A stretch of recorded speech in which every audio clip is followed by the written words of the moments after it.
Okay, I think we are live, but let me just quickly check.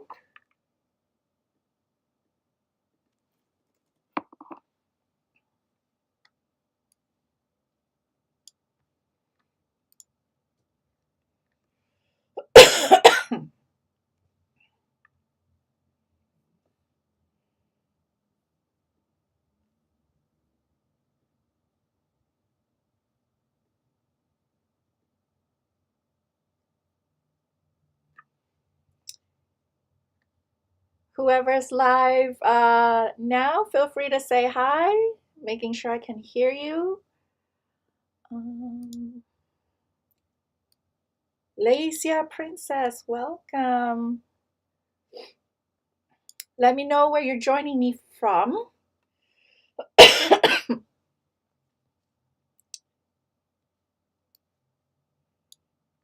Terry, welcome. We're still about 3 minutes or so, but let's just hang out. May, hello from California. Okay, so we're on Facebook and on YouTube. Okay, good. Perfect. I'm a little excited and a little nervous with today's topic, but let's see how it goes. Hello, Salim from Philippines. Welcome, welcome. I'm actually not quite, sorry, I'm not really taking Feng Shui questions today. But if you leave it till the end of the live stream, maybe I might be able to take some questions if there's not anything that's actually pertaining to today's topic. Okay, just give me a second.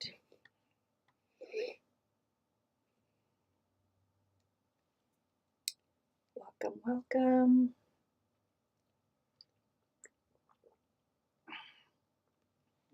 Maria from Reno, Nevada. Trinity from Vancouver.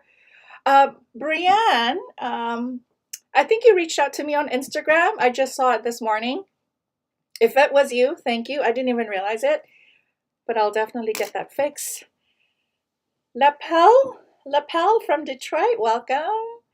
How's everyone doing? You know what?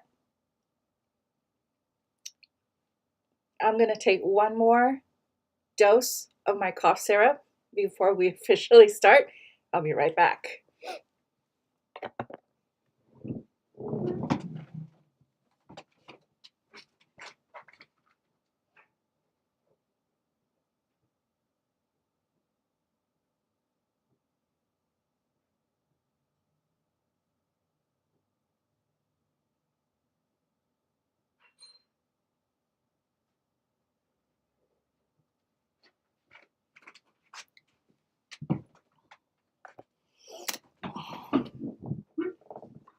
Okay, and I think we're a little bit dark here, so let me just add that on.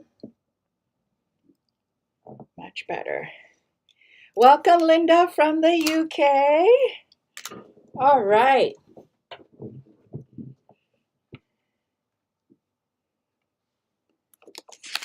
Very interesting. Usually I have, and I love it how I'm seeing new names pop up for my live streams, which is great. Makes me happy when I see that.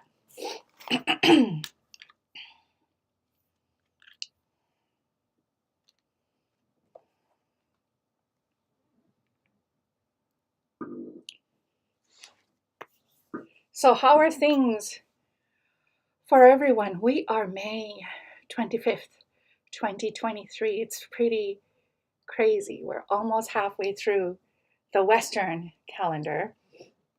For the Chinese calendar, we're still in like month 4. All good? Okay, perfect.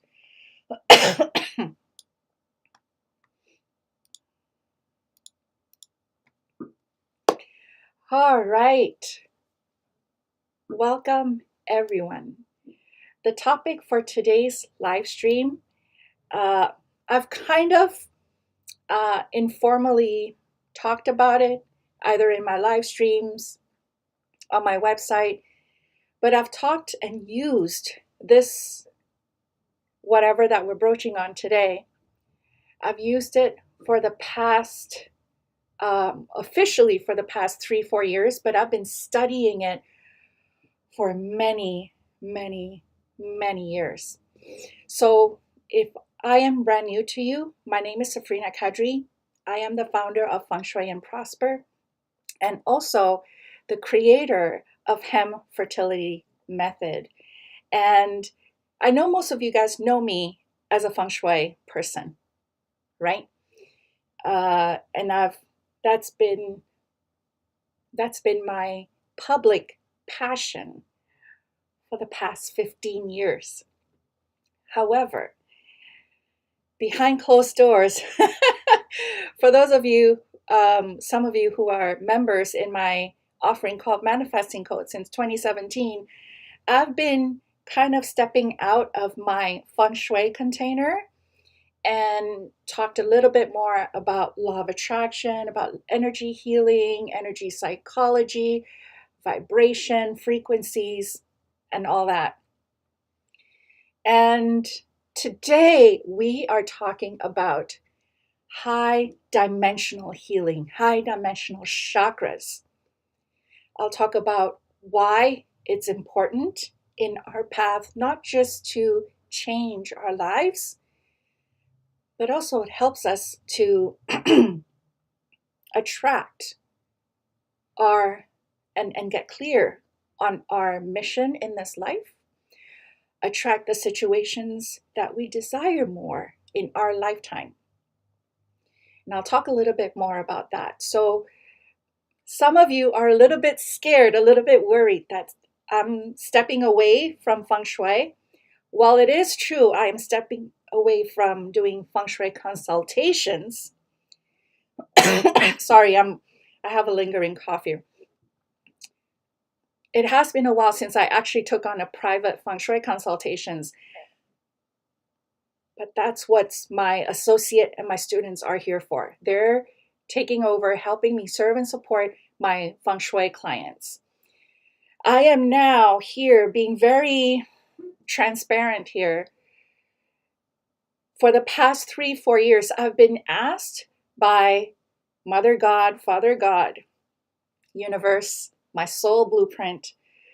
I've been asked to step onto another mission in this lifetime.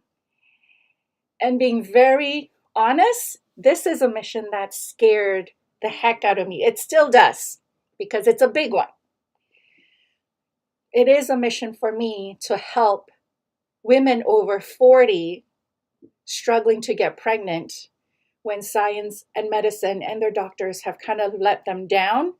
My mission is to step in, if they choose to allow me to step in, and help them with vibrational medicine, energy healing.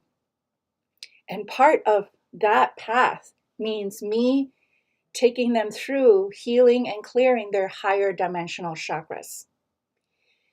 And so in the past few years, in fact, I have been getting myself trained, getting myself certified in energy healing modalities. We're talking about Akashic records, Akashic healing, past life regression. I'm trained in that. Hypnotherapy. Getting myself a little bit more trained in the realm of trauma. And also, the more recent trainings that I've gotten is to really step in. I've been doing it kind of informally for the past few years, but really hone in on my skills of being a spirit baby medium, meaning I can communicate with the spirits of babies that are either yet to be born, they're just waiting to be born, or they have passed on. And also, I'm delving more and more into the realms of soul purpose, soul mission, and not just the mission in this lifetime, but for those of you who are open to the idea of reincarnation, it doesn't matter what religious background you're from. Excuse me.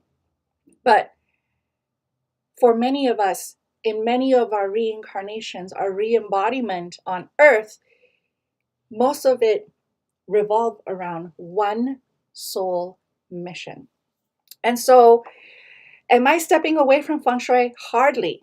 I am just expanding my own knowledge and my own, truthfully, my own fascination with how the spiritual world really works. And I feel like we're just scratching the surface here.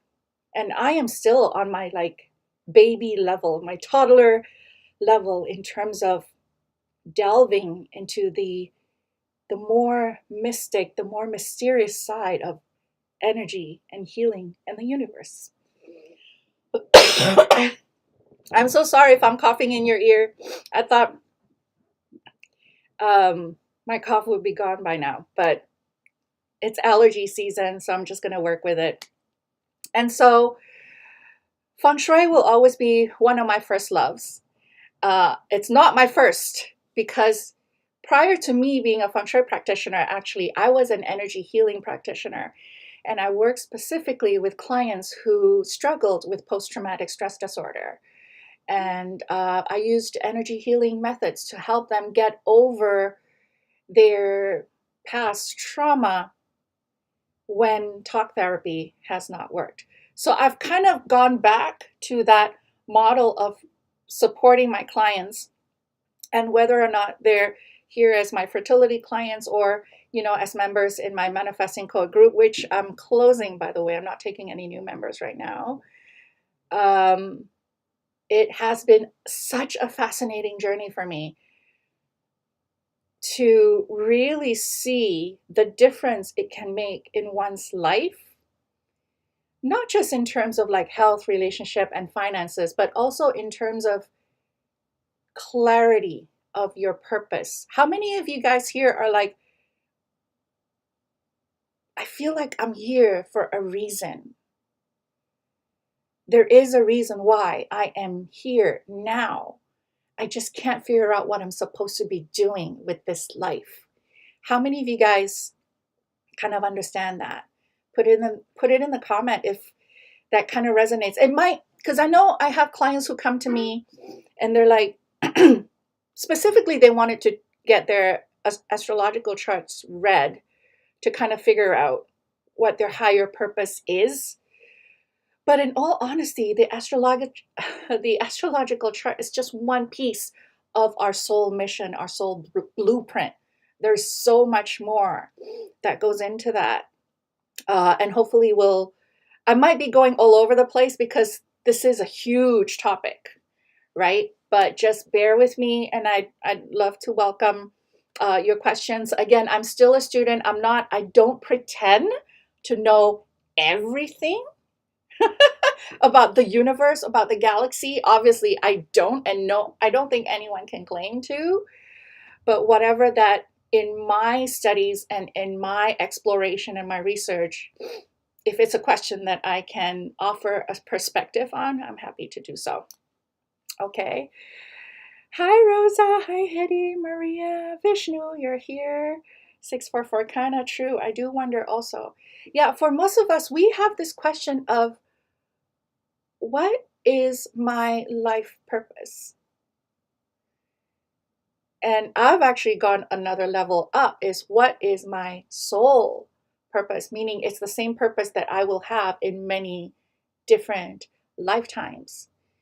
And so this new, I'll still be talking about Feng Shui, but in my content from now on, you guys will start to see even more of the other parts of spirituality, other parts of energy, everything that relates to energy.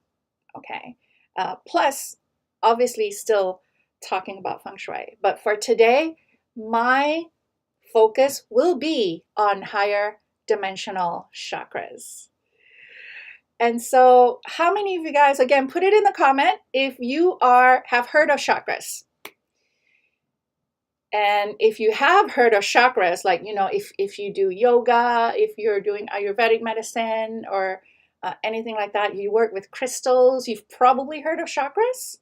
Put it in the comment. You've probably heard of the 7 chakras, right? The 7 main chakras, which is, and I actually have an image. I'll share it with you guys in a minute. Okay. There are actually so many more chakras.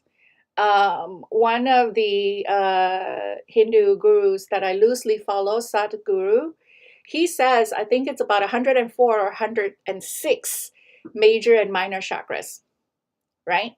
There are actually 2 chakras on each side of our ear, chakras by our shoulders, chakras on both sides of our pelvis, and chakras on our knees, chakras on our feet. All that adds up, right? 104 or 106. I forgot what the actual number that he uses. Okay. But the chakras that I want to talk about today are the chakras that I've been using to do energy healing for my clients and for myself and for my family. Yeah, way more than 7. That's for sure. And you know what brought me to that rabbit hole of trying to figure out what I knew there was more than 7. I just intuitively knew that there must be more than 7. I just didn't get a lot of answers as to what are the rest. And in fact, there are some mainstream teachers who they know about the chakras, they just number it differently from what I'm being taught. I'm not saying that their school is wrong or my school is right. I'm not saying that. I'm just saying that just like Feng Shui, there are different schools of thought, right? And just like how many of you guys have heard me talk about fast food Feng Shui, right? There's also fast food other stuff, fast food crystal information, fast food meditation information, fast food yoga information, fast food chakra information. So all that all that's to say that it's good to start with the 7 chakras, but for us who are on the spiritual path, who are wanting to work on more than just this 3-dimensional plane, we must and should work on the higher dimensional chakras. So, what do I mean by that?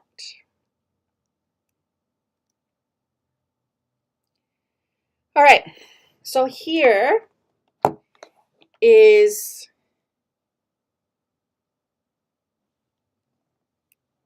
a chart that I had my assistant made for me. Okay, what we are familiar of are the 7 primary chakras here, right? So we have the first chakra, which is the root, second chakra here, which is also called sacral, okay? Third chakra, which is the solar plexus. This is a bit big. Okay, solar plexus. The fourth chakra, which is the heart chakra. We have the throat here. The third eye. Okay, actually, yeah. Okay. And then the crown, right? So these are the 7 chakras that we are more. Oh yeah, there's so many different, exactly, like Maria said, 114 chakras according to Sri Amit Ray. There's so many other different schools of thought on that. So I'm not saying who's right, who's wrong, but just like Feng Shui, I follow what gives me results. I'm just focusing on 15 right now, okay? All right.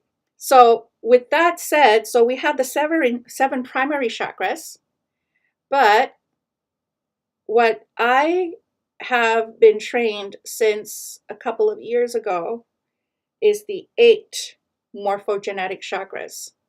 So we have the 8th chakra, which is on the thymus. And actually the 8th chakra, I think we kind of did this wrong. The 8th chakra actually goes all the way here. It's a cone. So it's right here. It's another name is called the higher heart chakra. So the regular 4th chakra is right here, The 8th chakra is around the thymus area, and the cone actually kind of sticks out. Okay. And then the 9th chakra is here. Okay. The 9th chakra is kind of at the base of our skull. So if you turn around the base of our skull, right, that's the 9th chakra. And that cone also kind of comes down a little bit like that. So the 8th and the 9th, technically they're on the body, but they're not considered embodied chakras. Okay. And then we have the 10th chakra here, which is about, this is plus or minus, okay, 6 inches above the head. And then from the 10th chakra, we have the 11th chakra, which is 18 inches above the head. Sorry, going back to the 10th chakra, there are other schools of thought that call this the 8th chakra. Okay, but does the name really matter though? Whether it's the 8th chakra or the 10th chakra, as long as the location is kind of the same and the usage and like the information that we know about the chakras is pretty much aligned, I think that's really all we need to know, right? But I know there are trainings out there that call the chakra above our head as the 8th chakra. In my lineage, the 8th chakra is down here. Okay, so we have the 10th, we have the 11th, and then from there we go down to the 12th. Sorry, this is wrong. This is 6 inches below the feet. Okay, so that's the 8th chakra. Sorry, the 12th chakra. And then the 13th chakra is all the way to the center of the earth. So all of us have our 13th chakra rooted in the core of the earth. And it's usually people who have their 13th chakra very strongly activated are usually very environmentally friendly. Like they want to take care of the earth. They want to heal Mother Earth. Eco warriors. Usually they're the 13th. Or even people who are maybe a little bit more empathetic to others. Usually, sometimes it's the heart chakra, but it's also because the 13th chakra connects us with everyone, really, because we are all connected to this center of the earth here. Okay? And then from the 13th, we have the 14th, which is, so 14 and 15, okay? 14 is really like this, and then 15 is another one here, okay?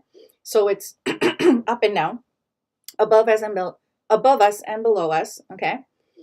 The 14th chakra, okay, is about 3 feet above the head, okay? And that's considered the universal chakra. And then the 15th chakra is actually all the way out into the universe, okay? Universal 2 chakra. And so there is many reasons why this is an important system to at least explore. Again, just like research, right?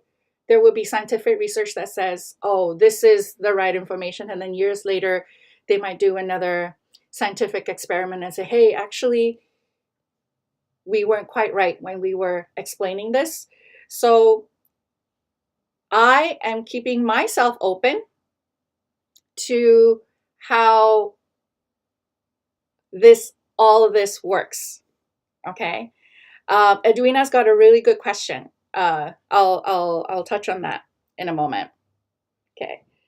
And so I'm not going to go through the first and second chakra very much. For that one, I do have a resource that I've loved, which is Carolyn Mace's Anatomy of the Spirit. That is an amazing book. Those of you either in YouTube or Facebook, if you know which one I'm talking about, please put it in the comment. Okay, Carolyn Mace, Anatomy of the Spirit.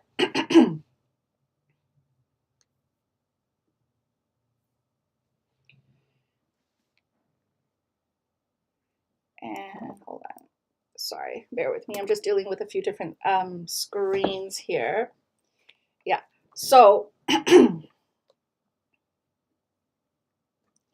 so going back from what I have learned about these additional chakras is that our,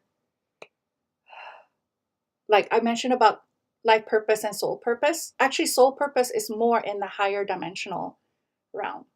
And in fact, actually, let me just share that screen again. So what happens is all these chakras, each of them correlate to a certain dimension. Okay, so chakra 1 is, first dimension, which really is like a dot. But everything starts from a dot, right? Everything starts from a little dot. Chakra 2 correlates to the second dimension. Chakra 3 is the third dimension. Okay, which is where our physicalness is right now, right? We're walking on earth, the things that we see and touch and sense. Well, sense maybe not so much, but see and touch, the solidness of it is all from the density of the first 3 dimensions. And as we go higher up into the higher dimensions, the solid state becomes less and less solid. So once we get to the 4th chakra, for instance, and up, is when things get less. If you can only believe in something, if you can see and touch it, this dimension and up is where you're gonna have to believe it on faith, unfortunately, because things get less and less solid. From here, it goes into like liquid light, pretty much, or some other schools would call it pre-matter. So from chakras or dimensions 15, it's all just like chi, ki, prana, mana. There's no form. Okay. And as it goes down to the 14th dimension, 14th chakra, 13th dimensional chakra, 12th dimensional chakras, and 11th dimension, and so on and so forth, as it goes down the dimension, it starts gaining a state of having solidity to it. Okay, I know I'm not explaining it really well. I kind of understand it intellectually, but just putting in words is not something that I'm used to doing. Right? But how this absolutely fascinated me is that means everything that we're seeing in the 3rd dimension, right? Our home, our friends, the relationship that we have, the health that we have, the financial picture that we have, all that started from the higher dimensions, the pre-matter state, before it became solid, before it became manifested in a 3D physical plane. Does that make sense to you guys? Am I making sense? Am I putting my words across?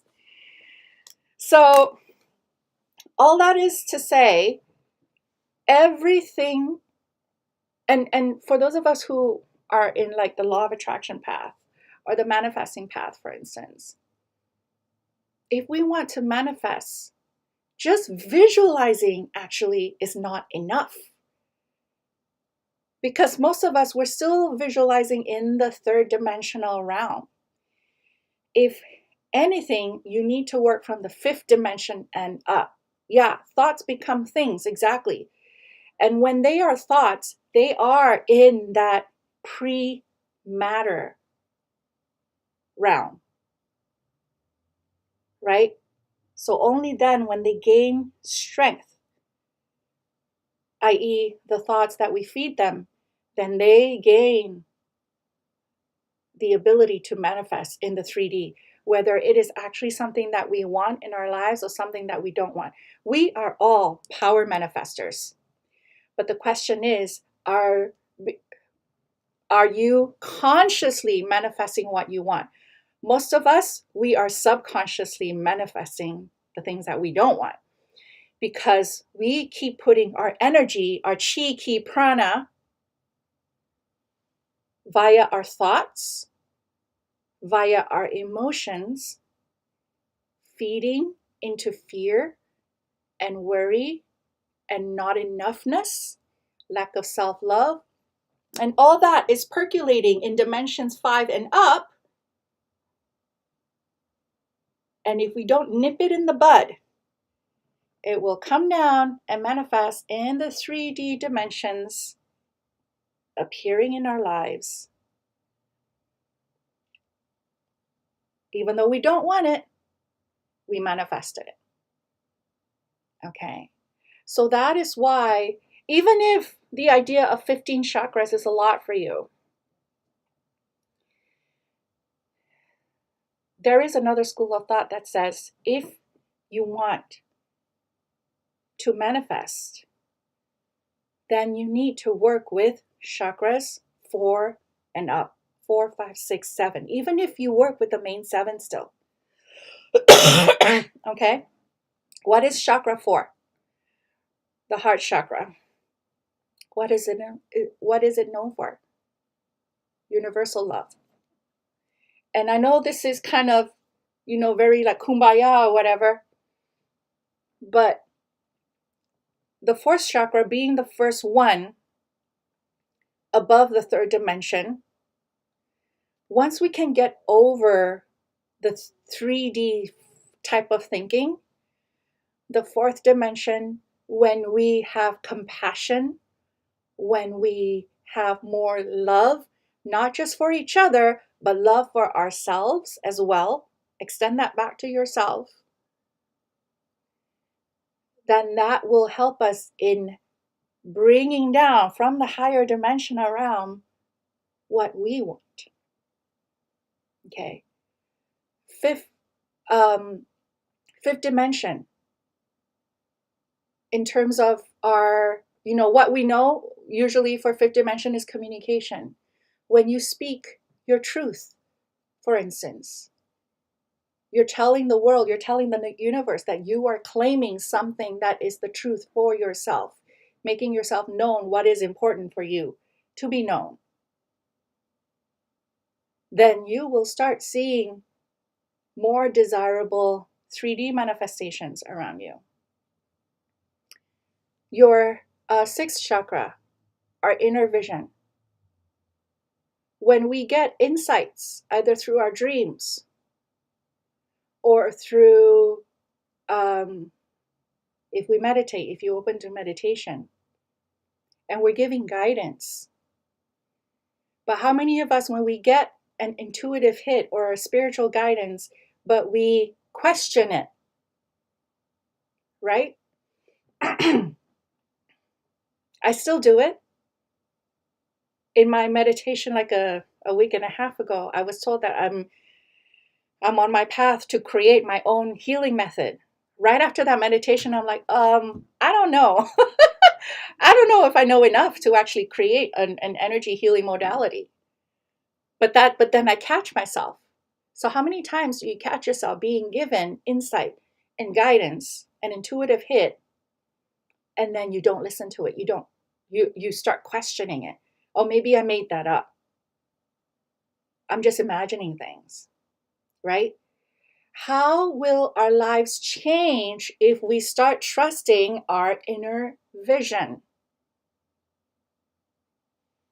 How will your life change if you start trusting your intuition? Right?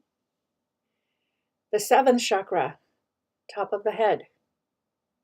That's our first one that's kind of in between the higher morphogenetic chakras now, right? This is the gateway to our connection to the more divine realm, the less solid, less physical realm. How many of us take action once, let's say you got an intuitive hit.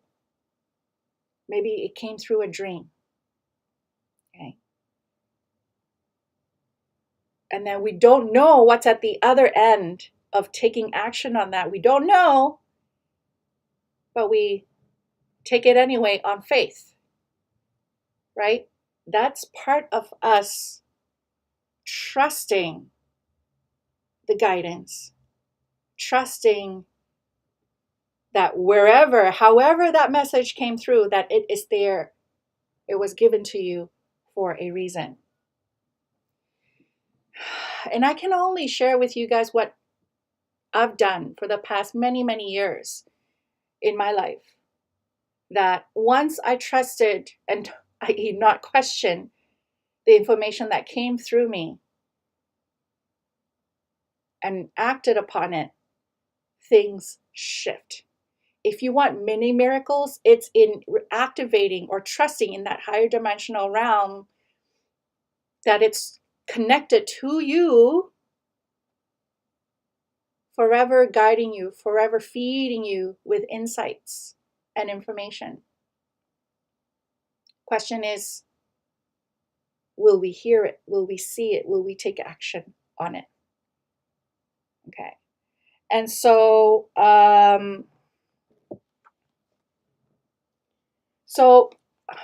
I do Akashic record readings. And again, there's many different schools of thought of where the Akashic record is stored. There's actually a really great book. Oh, it's in my living room. But another really good book. If you guys want to know more, or if you guys actually want scientific proof or research around chakras, energy healing, vibrational medicine, crystals, and all that, the book Vibrational Medicine, I want to say I have to Google this. Maybe someone can Google it. It's got like a black cover. At least the version that I have anyway. I think it's called Vibrational Medicine. That's a great one. It's a thick one, but it talks about all the scientific research that is finally starting to catch up with what the spiritually led world has always known about energy, right? Great book. It talks about tests done with energy healers, and they have all these lab equipment or whatever measuring stuff. Again, I'm not saying it in a very succinct way, but just get the book Vibrational Medicine. Again, I forgot the author. He is a PhD, and all the research that he's shared in the book, they're like actual research labs, like from UCLA, from McGill University, like top universities in the world. That's where some of these researches are being done. And science and medicine is only now starting to understand, starting to acknowledge the power of using vibrational healing to deal with not just physical, but also mental and emotional health. Richard Gerber, yes, thank you. Can you put, is it Vibrational Medicine? I think that's the title, right, Maria? Yeah. Okay. So,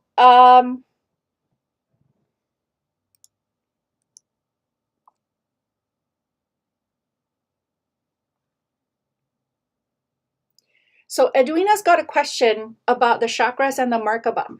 So the Merkaba, for those of you who are not familiar with what that is, actually, am I still screen sharing?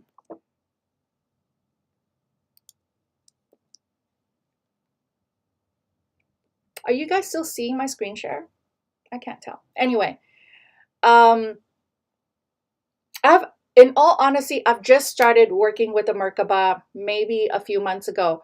This was another topic of me going deep into the rabbit hole with. I actually reached out to an expert that has a Merkaba healing meditation or whatever that I wanted to share into my Manifesting Code membership, but that discussion kind of fell through the wayside. But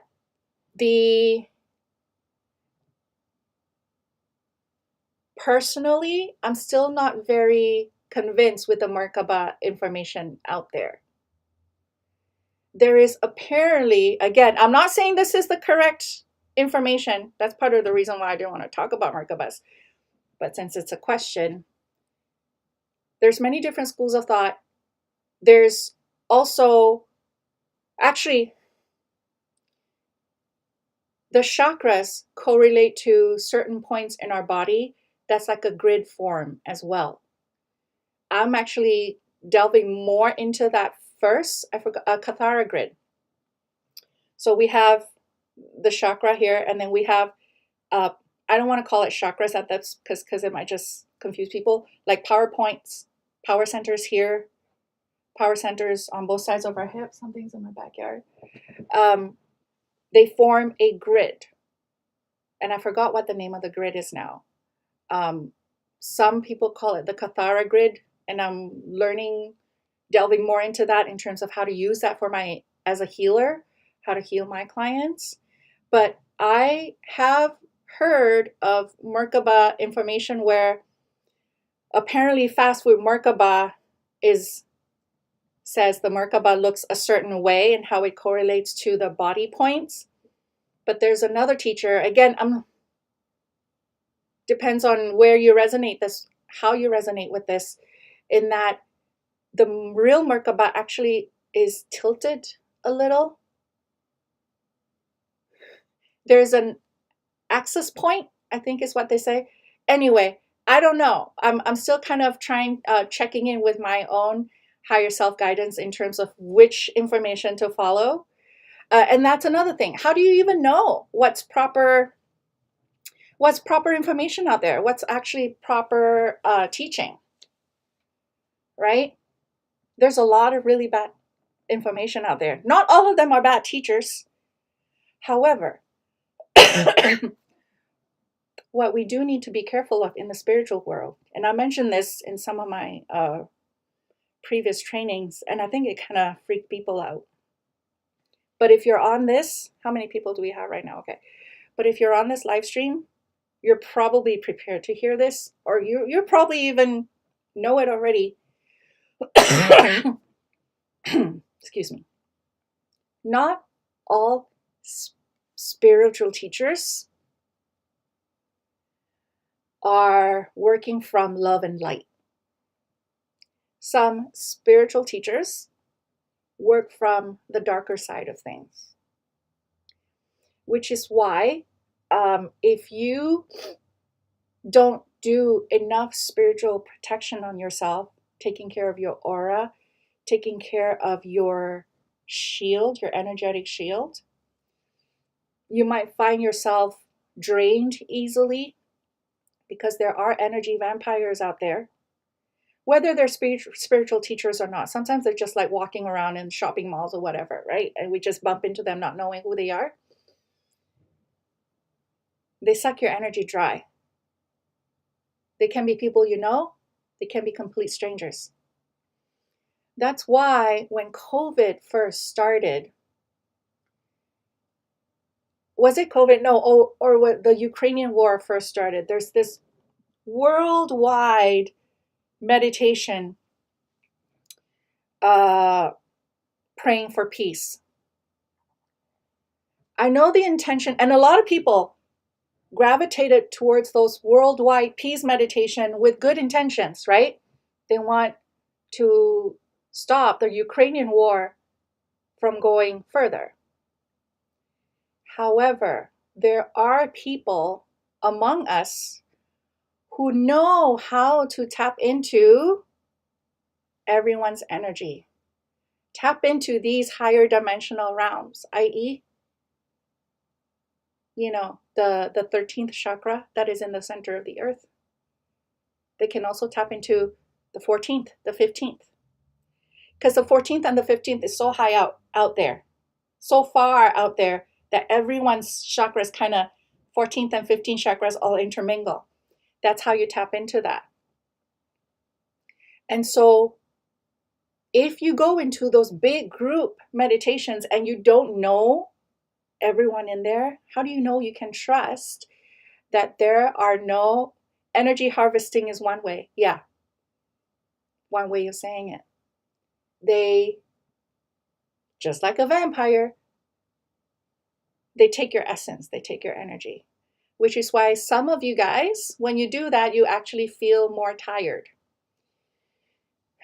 Being more tired is actually a fairly good sign that your energy's been taken. Which is why I tell my clients and my students, don't do group meditation unless and until you know you can trust everyone. And even one of my spiritual teachers worked with a spiritual healer, but I never liked him. I don't know why, but I never liked him. And it was revealed, I think 2-3 years ago, that he was also taking energy from clients. And when that came out, I was like, now I know why I never trusted him. Something just felt off. About, even though they call themselves a spiritual healer, yeah, not all of them really want to help you. So be very careful. Although some of them are just probably not well trained. Probably, right? That's another thing about all these energy healing. If they are not well trained, and let's say let's say they go into a session, okay, let's say Reiki, okay, and they want to heal you, their intention is to heal you, but their own energetic container is contaminated, and maybe they don't understand that, or they don't realize it. When they're working on you, they are imprinting their negative energy onto you. And so one of the analogies that I've been using, because some of you guys know, last year I was binging on the Great British Bake Off, right? And in the Great British Bake Off, there's one section on every show where all the contestants were given the same recipe. All given the same recipe, but the end product that comes out, everyone's cakes or cookies or whatever it is, looks different. But yet they're all given the same recipe, right? So I use that as the analogy of healing, for instance. Let's take Reiki. Again, Reiki is a little bit more mainstream. Most people are trained with a specific Reiki recipe. But if they actually don't take care of not just their 7 chakras, but if they knew about their 15 chakras or their 114 chakras, if they don't deal with that, then the end result of their healing will be vastly different. Vastly different. So how can you protect yourself from being drained? One,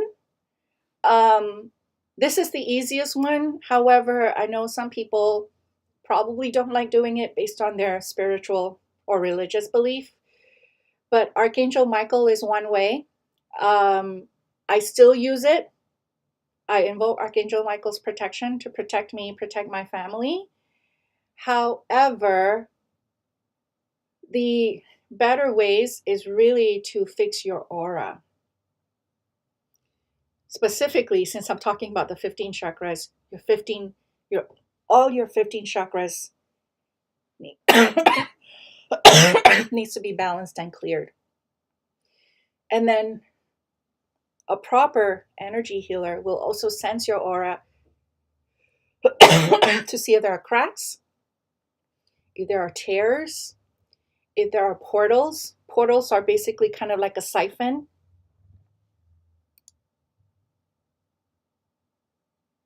Okay?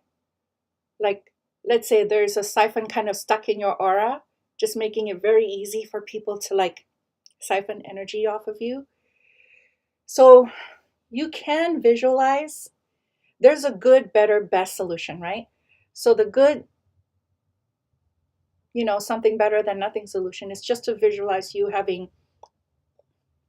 a strong shield so no one can harness your energy. The better is to do, I would say, daily chakra balancing if possible.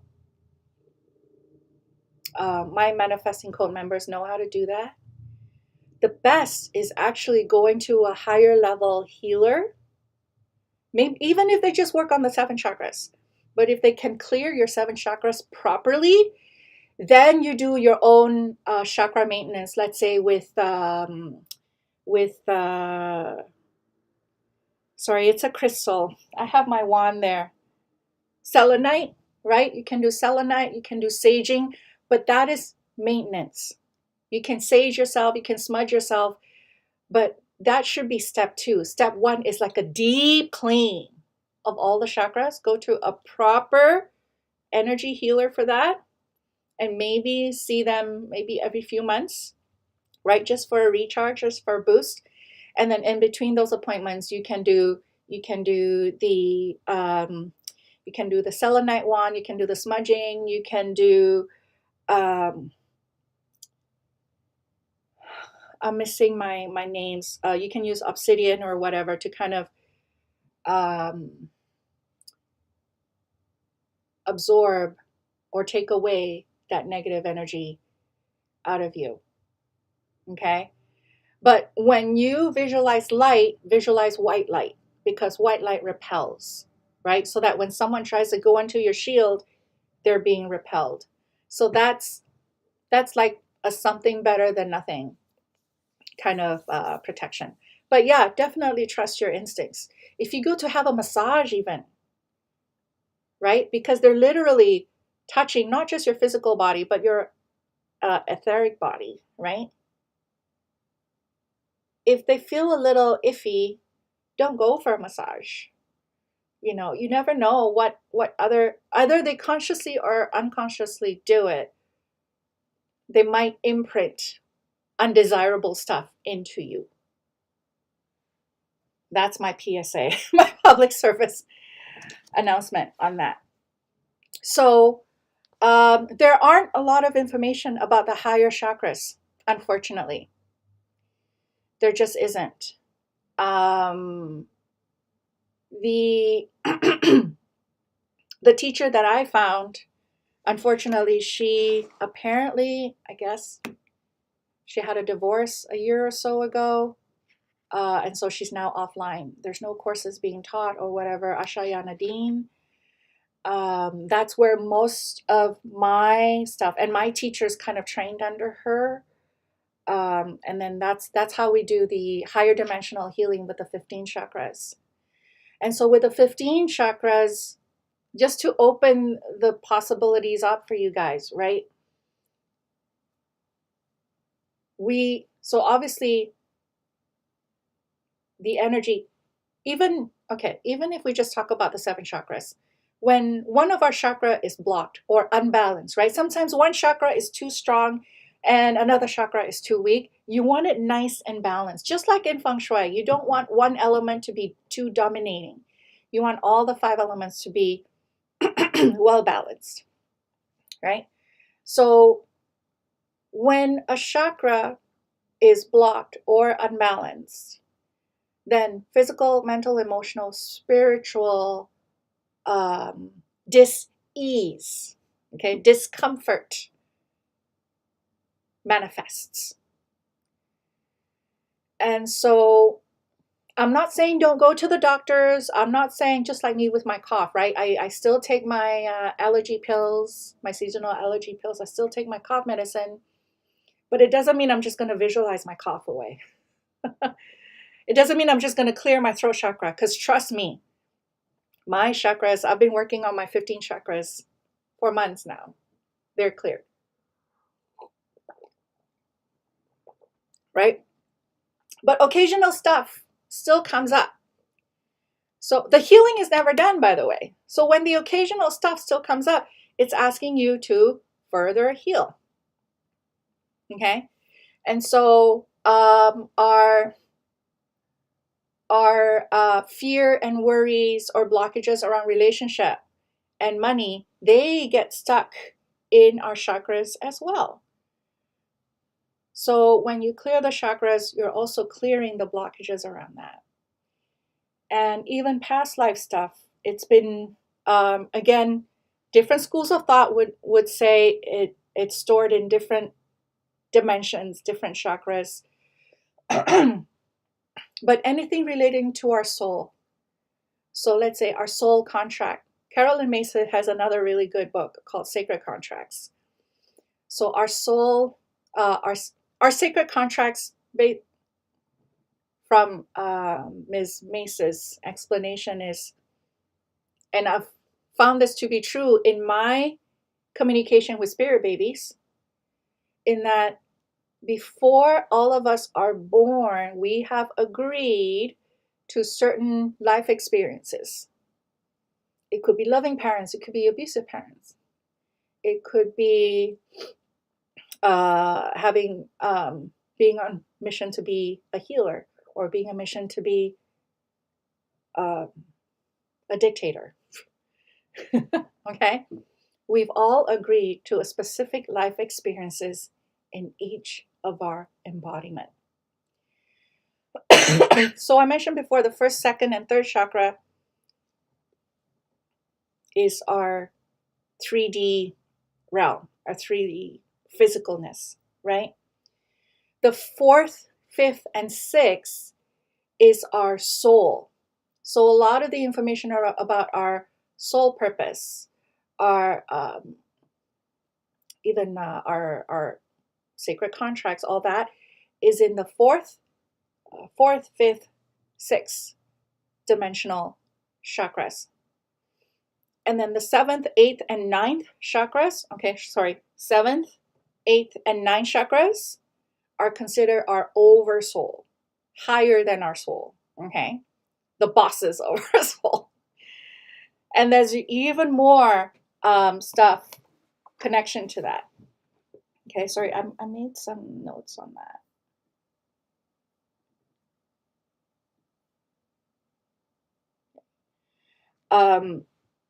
Some of our past life stuff is stored between the fifth and the ninth chakra. Some of our ancestral stuff is also stored there. Our ancestral karma, ancestral energies, ancestral fears and worries. We're not just born with our parents' DNA. We are born with our parents' fears and worries and patterns, and not just our parents, our ancestors. It all trickles down. So if you see a pattern in your family, let's say a pattern of obsessive compulsive disorder, right? And it's not working for you in your life, you need to clear that ancestral part of it. And that is stored, that energy is stored in your higher dimensional chakras.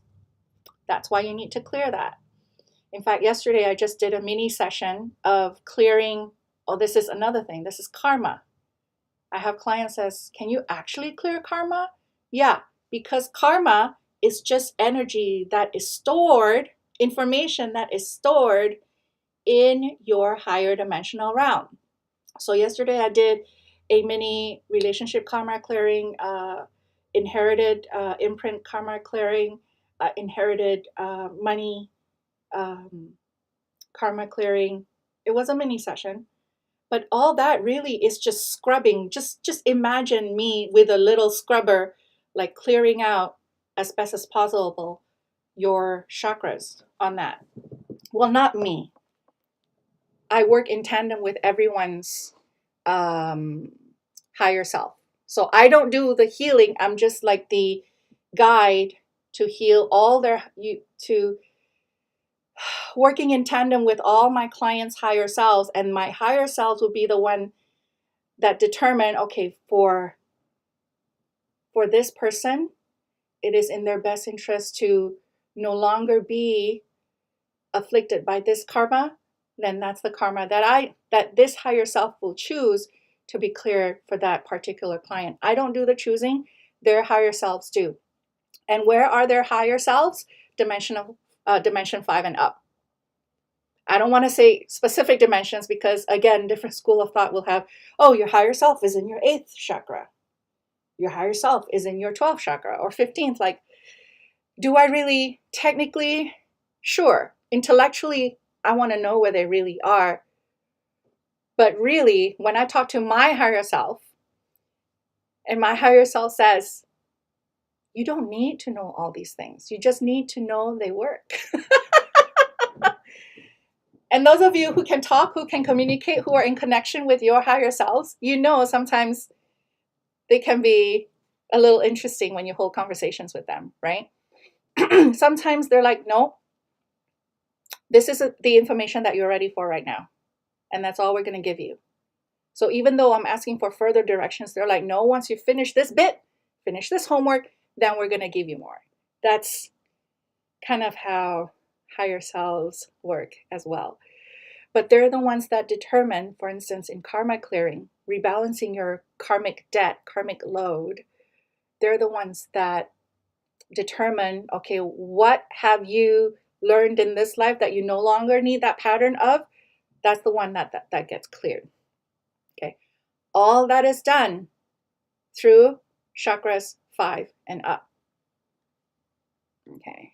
Yeah, our parents have toxic load as well. But the beauty about ancestral healing, again, there's many different ways of doing it. There's many different shamans with different modalities and all that. I haven't tried all of them, so I don't know. But the main thing is, you know it works when an ancestral karma gets cleared. The whole family feels light. But this is dependent on how self-aware everyone is. Because when I do karma clearing on, or I don't want to say karma, higher dimensional healing with my clients, they would come back with, oh my gosh, Safrina, it's so much easier for me to say no to people. I used to be such a people pleaser, but now after the clearing, I'm shocked at how I could say no to people so easily. That's just one of the feedback that I got. Other feedbacks would be so much more self-love when that's been a struggle for them. Peace and serenity, actually, is a feedback that I get quite a bit. And in this day and age, peace and serenity is very much undervalued, I think. Okay. And so when I say do your Feng Shui because that's the easiest way to shift energy, I mean it, right? You put your placements, you put your activators, you put certain elements in your home, you sit or face a certain direction. That's the easiest way to play with energy. Once you have your Feng Shui done, your next step is to go above and beyond Feng Shui. And I highly, highly recommend you to do your chakra work. Okay.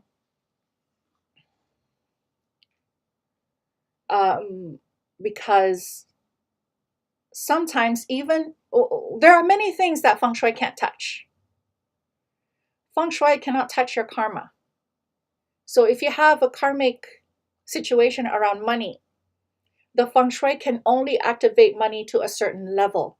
Once the Feng Shui hits an invisible ceiling, that's when you know you need to deal with the other stuff now. The heaven energy and the mankind energy.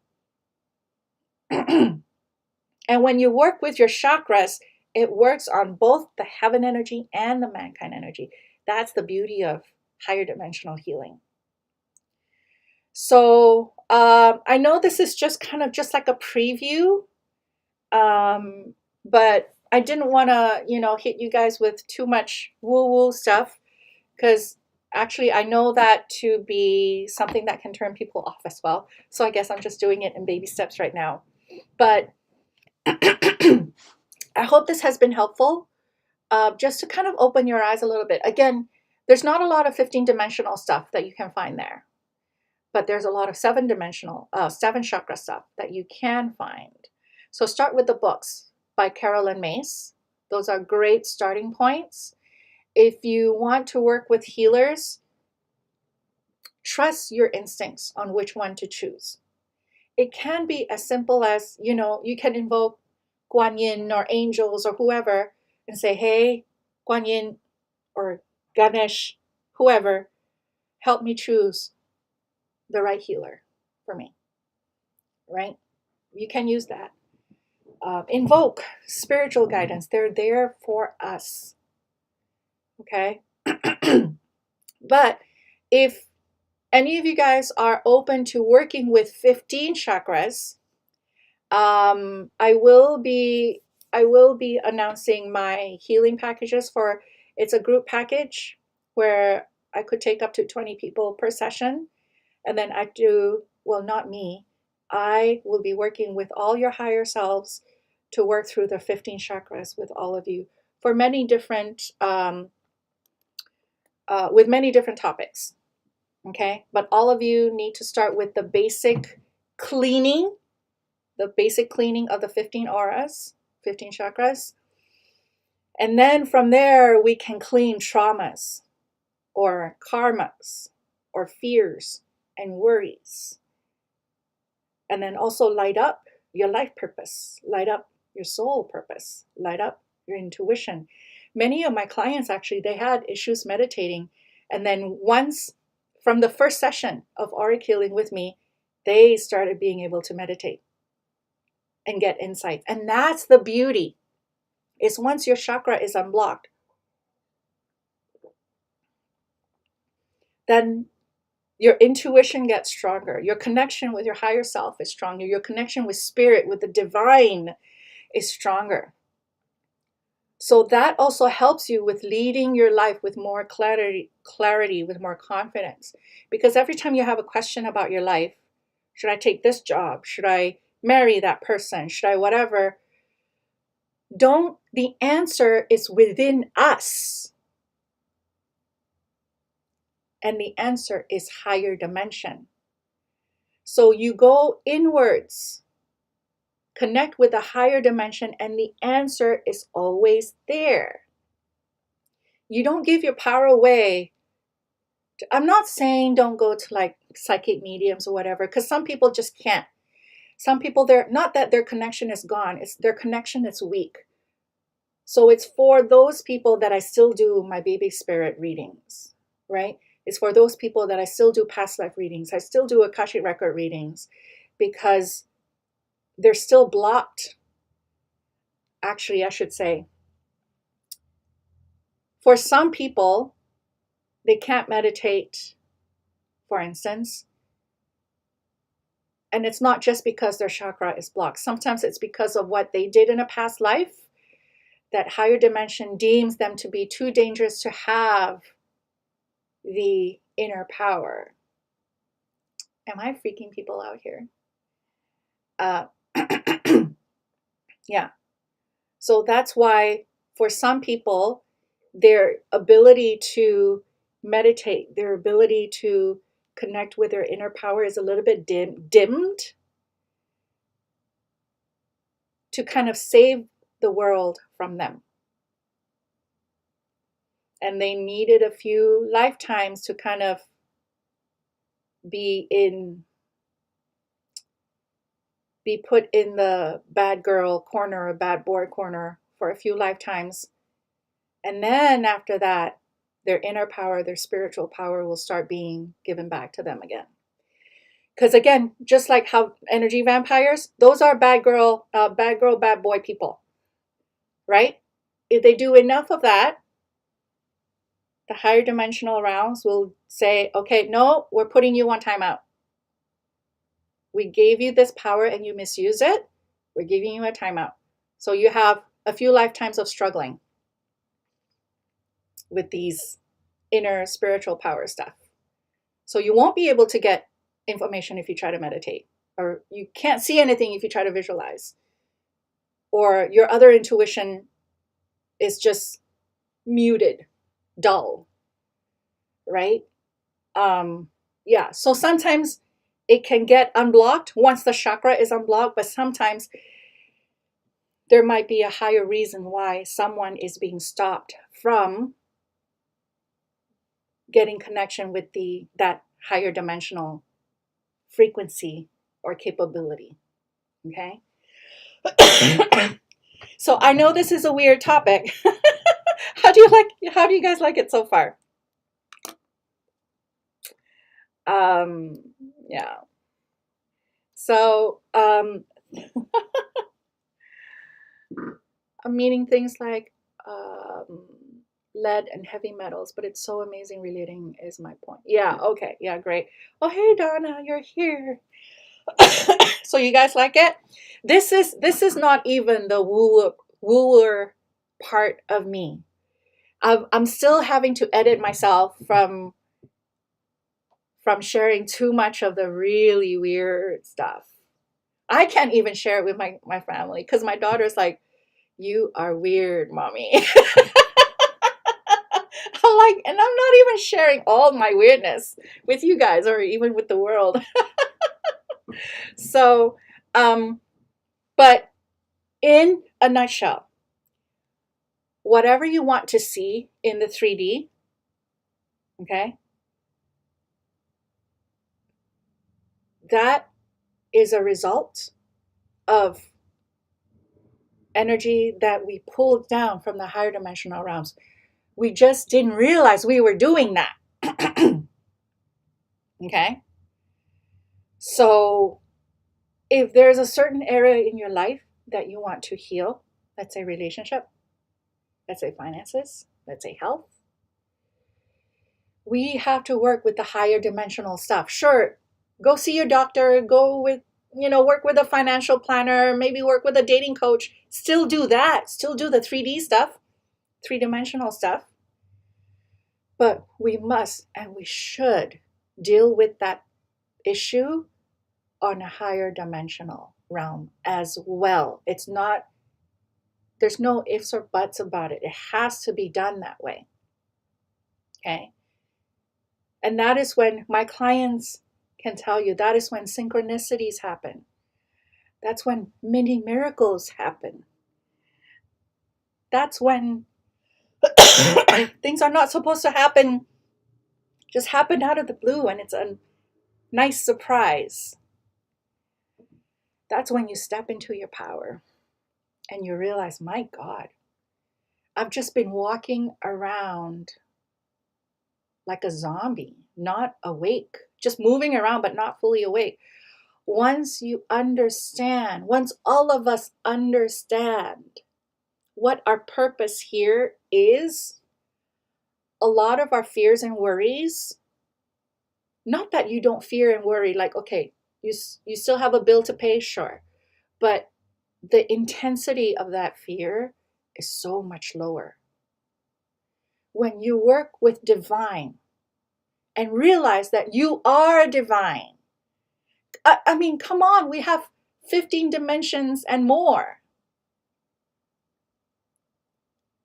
We were just taught to forget about our power.